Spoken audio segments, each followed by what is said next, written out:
Trump decries political violence after years of stoking it, by Andrew Rastuccia and Gabby Orr. President Donald Trump once suggested that Second Amendment people could take matters into their own hands if Hillary Clinton won the election, and stacked the courts with anti-gun judges. In 2016, he encouraged the roughing up of protesters at his campaign rallies. Last year, Trump tweeted a video of himself tackling a man with a CNN logo superimposed across his face, adding the hashtag #FraudNewsCNN. And just last week, he made light of a Republican congressman who was convicted of assault for body-slamming a reporter.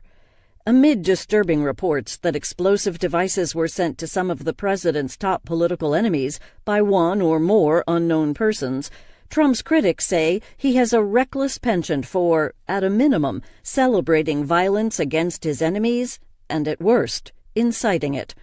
But the president embraced a very different message on Wednesday, decrying political violence and presenting himself as a bipartisan healer during remarks at the White House, touching off an unexpected national debate about political discourse that itself quickly grew divisive, with left and right each accusing the other of bad faith.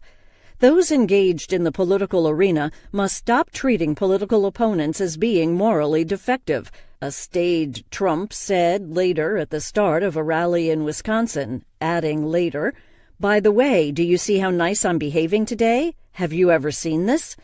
Trump's solemn remarks were a jarring contrast with his typical raucous political rallies, where he regularly whips his supporters into a frenzy by mocking his critics and political opponents. In Trump's world, Clinton should be imprisoned, Obama founded ISIS, CNN is fake news, billionaire George Soros is funding liberal protesters, and Representative Maxine Waters, Democrat California, who called on activists to confront administration officials, should be careful what you wish for. Suspicious packages, some of which reportedly included explosive devices, were sent to all 5 of those Democrats, prompting outrage from Trump's critics. There is a total and complete lack of understanding at the White House about the seriousness of their continued attacks on the media, CNN President Jeff Zucker said in a statement. The president, and especially the White House press secretary, should understand their words matter. Thus far, they have shown no comprehension of that. House Minority Leader Nancy Pelosi, Democrat California, and Senate Minority Leader Chuck Schumer, Democrat New York, said Trump's condemnations of the attacks, quote, ring hollow until he reverses his statements that condone acts of violence. Time and time again, the president has condoned physical violence and divided Americans with his words and his actions, they said. Despite Trump's sober tone Wednesday, few around him expect to change fundamentally over the long term. One person close to the president simply laughed when asked whether Trump would scrap the divisive rhetoric that helped send him to the White House. And during his Wednesday rally, Trump couldn't help but take some shots at the media and the Democrats. The media also has a responsibility to set a civil tone and to stop the endless hostility and constant negative and oftentimes false attacks and stories, he said on the same day that CNN evacuated its New York office after an unknown person delivered an explosive device to the news outlet. They've got to stop. Later, Trump accused Democrats of being soft on illegal immigration and joked, "Go out and vote. Now, if you're going to vote Democrat, don't bother." Earlier Wednesday, as the suspicious package story blanketed the cable television airwaves, Trump expressed outrage about the incidents, stressing that the safety of the American people is my highest and absolute priority.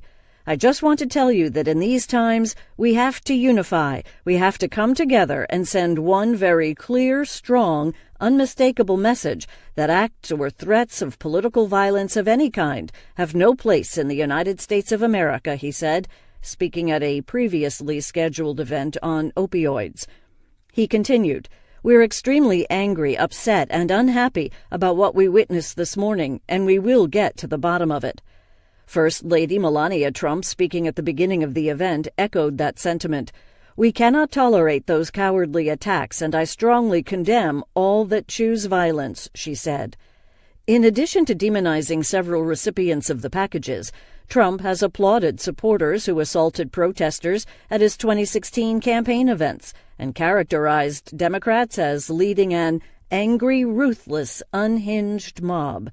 While many liberals have outright accused Trump of inciting political violence himself, conservatives have also pointed a finger back at Democrats in what promised to become a larger debate about American political discourse ahead of the midterm elections. They note that some Democrats, including Waters, have called on Trump critics to confront administration officials in public spaces like restaurants and denounce administration policies. Some conservatives complained Wednesday that liberals have been quick to use words like fascist and Nazi to describe Trump and his allies. At the Wednesday rally, Trump made a veiled reference to his frustrations with liberals' rhetoric. No one should carelessly compare political opponents to historical villains, he said, adding, "We should not mob people in public space or destroy public property." One former senior White House official who spoke to Trump officials Wednesday said the Trump team would note that the president's children have been subjected to death threats and themselves received suspicious packages, calling it outrageous to link the bombs to Trump. "We don't really know what's going on here, and it would be odd to start placing blame before we really know what people are being blamed for," said Yuval Levin, acting president of the Conservative Ethics and Public Policy Center. "Trump's tone is unbecoming of a president, and it's certainly damaging to the political culture, but you would have to make some connection here before placing blame." The former White House official said that Republicans also plan to remind the public about a shooting last year at a congressional baseball practice carried out by a left-wing activist that nearly claimed the life of House Majority Whip Steve Scalise, Republican Louisiana. And Trump himself has argued that the true threat of violence in America comes from the left, particularly the far-left movement Antifa. In a closed-door meeting with evangelical leaders in August, he warned that Democrats will overturn everything that we've done, and they'll do it quickly and violently if they win back the House. "When you look at Antifa and you look at some of these groups, these are violent people," he added. Other White House officials on Wednesday condemned the bomb packages, including Vice President Mike Pence, who tweeted a condemnation which, unlike Trump's remarks, explicitly named several of the targets, including CNN. Trump retweeted the tweet, adding, "I agree wholeheartedly." These terrorizing acts are despicable, and anyone responsible will be held accountable to the fullest extent of the law, White House Press Secretary Sarah Huckabee Sanders said in a statement. Sanders did not immediately respond to a request for comment about criticism of Trump's past divisive rhetoric. Trump was briefed on the suspicious packages on Wednesday. Department of Homeland Security Secretary Kirstjen Nielsen, FBI Director Christopher Wray, U.S. Secret Service Director Randolph Alles were among the officials who participated in the briefing. In the wake of the reports of suspicious packages, Republicans and Democrats alike briefly hit the pause button on an acrimonious campaign season, coming together, at least for a moment, to call for civility. They included Scalise, who wrote on Twitter, "Violence and terror have no place in our politics or anywhere else in our society." Even the president's often combative son, Eric, tweeted a message of sympathy for the Democrats who were targeted and said that he, too, had been sent suspicious packages. "As someone who has been on the receiving end of threatening packages, I can tell you how disgusting these acts are. America is better than this," he wrote. "These acts should be condemned by all, and I hope they throw any individual caught in jail for a very long time." As the latest debate about political speech unfolded, insiders from both parties expressed doubt that the president, for one, would change his rhetorical ways. "It'll never happen. It is who he is," said GOP strategist Alex Castellanos.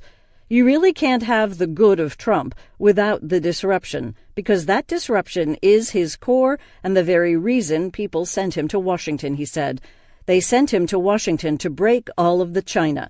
Occasionally, a piece or two is Grandma's prized piece on the shelf."